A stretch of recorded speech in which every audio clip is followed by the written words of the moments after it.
My AI assistant kicked in. I didn't even know my phone could do that. All right, so you were in the middle of a Frasier Palooza. Yes, Brendan Fraser. Frasier Palooza. Frasier. So close. Frasier Fest. Yes. Yeah. For the last, I think, approximately 27 to 30 days. I'll have to double check, but I've been watching like just nothing. 28 Frasiers later. Yeah. Yeah, a lot of rewatches, but a lot of I've watched 19 of his movies and one of the TV shows.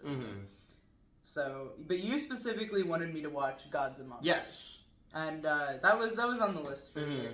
Especially because I also really like Ian McKellen. Yeah. This was something. He was in that Lord of the Rings movie you might have heard of. Yeah.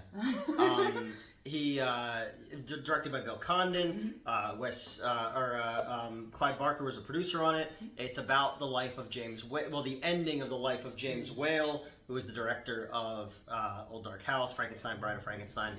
The title comes from the Lana Del Rey song. No. Oh my god! I went to go look up gifs from this afterwards, and all I got was Lana Del Rey. Yeah. I can't stand Lana Del Rey, so I was like, "How do I fix this?" But yeah, it's Dr. Preservius's line is to a new age of gods and monsters. Yep. You know. So all right, so give me your rundown. Okay. Well, all right. Off the bat. So prior to watching this, I had found a whole bunch of Brendan Fraser gifs. And I was like, oh, hey, Newt, what's this one where he's in the gas mask? Because I think gas masks are really hot. Yeah. And he just was like, oh, that's Gods and Monsters. Yeah, I've been meaning you. Yeah, I was hoping you could watch that. We could review it. And did not, in any way, shape, or form, tell me anything surrounding the gas mask. Yeah. Which is fine. It just startled me. Yeah, I would say it was a good movie overall. It was stressful seeing Ian McKellen in, like, I guess, not the greatest morally role. Yeah. And then also Brendan Fraser was homophobic, so that was cool. Yeah. I was having a great time with that. Whale was an openly gay director yeah. who was suffering from Alzheimer's disease. Is that what he had at the end?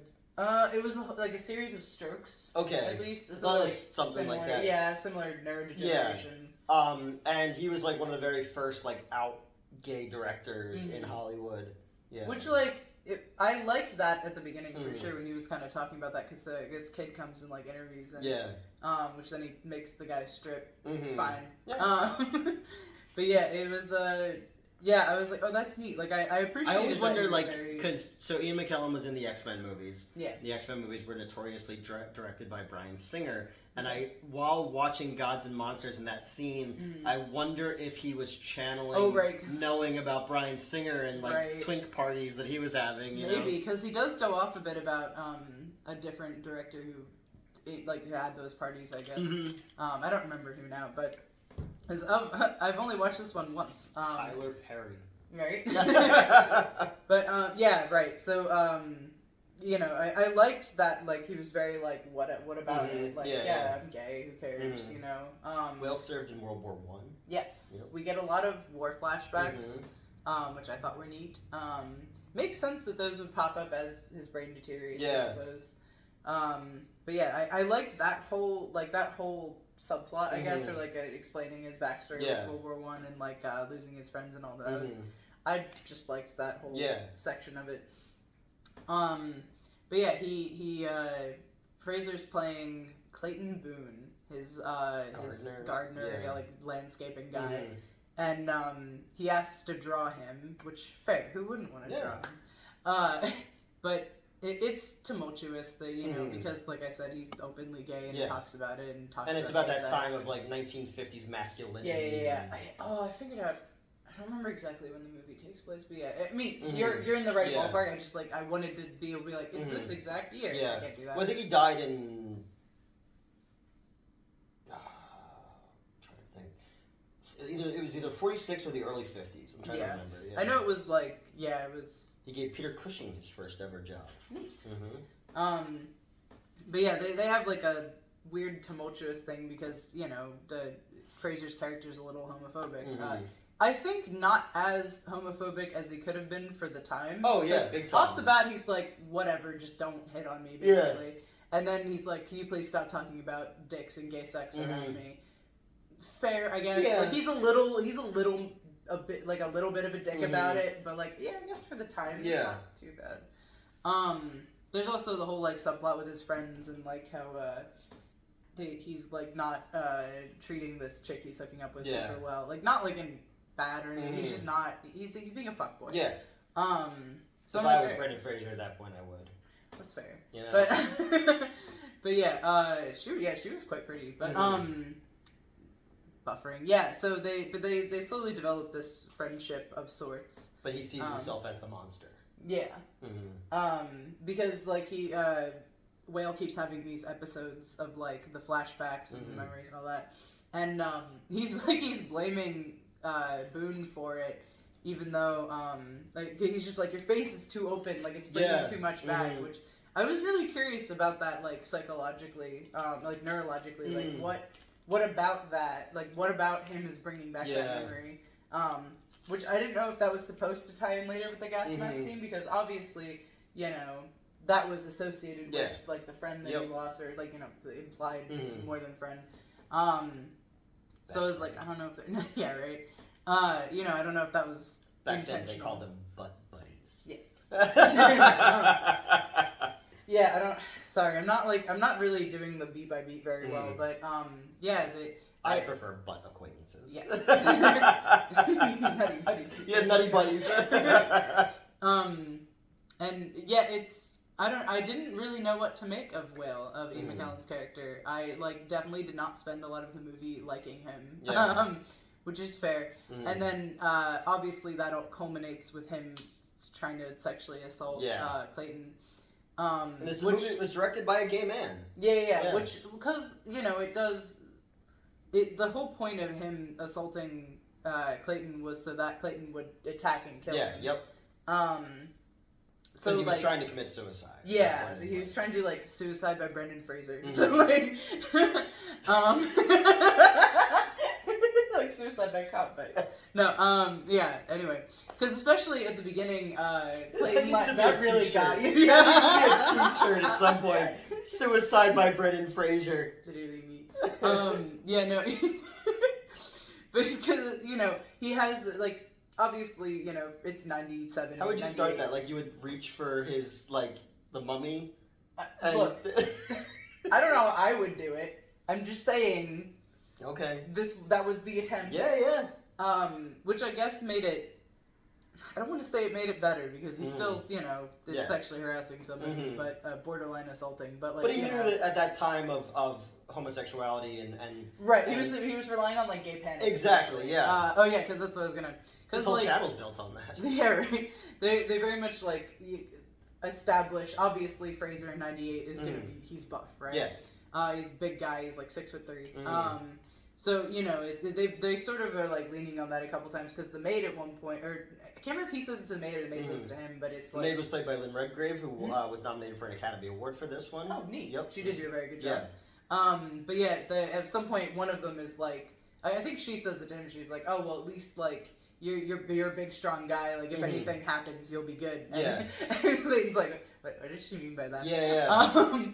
But yeah. So and then also at one point he like doesn't lie about being in the military, but he like sort of exaggerates it a little bit. Like not really, because when he's asked direct questions, he doesn't lie, but it's like the implications more. Yeah. He like failed out of basic or whatever. So he had an ear problem or something, didn't he? I haven't seen the movie since it was in the theater. I don't think it was an ear. It was something medical. Yeah. I thought it was leg related. I don't remember. But yeah, he has some sort of medical issue. The amount of work we do going into these reviews. The problem is, if I had just watched it, if I had rewatched it since, I'd be great with it. But because I watched like 6 other movies in between, all who have the same main character. Or, you know, same main actor. Suicide by Brendan Fraser. Yes, I'm struggling, because I've watched Darkly Noon like 3 or 4 times since then, and that was this was probably a week ago. I was drawn to this movie, obviously, because of knowing who Whale was, obviously, and then the way that they recreate the scenes from Bride of Frankenstein, but then even when they have later on when they're with them as older, the guy who plays Karloff, the woman who plays Elsa Lanchester, they look so much like them. The recreations were really cool. I wasn't sure if they were recreations or if they were like they were just playing the movies. Yeah, no, they were recreations. Those looked really good. Because he shows his son Frankenstein. I didn't really love that ending. I'm not gonna lie, it bothered me, but that's just because of my own like personal feelings, I guess. But sorry, Elvira was just being in the litter box. Yeah.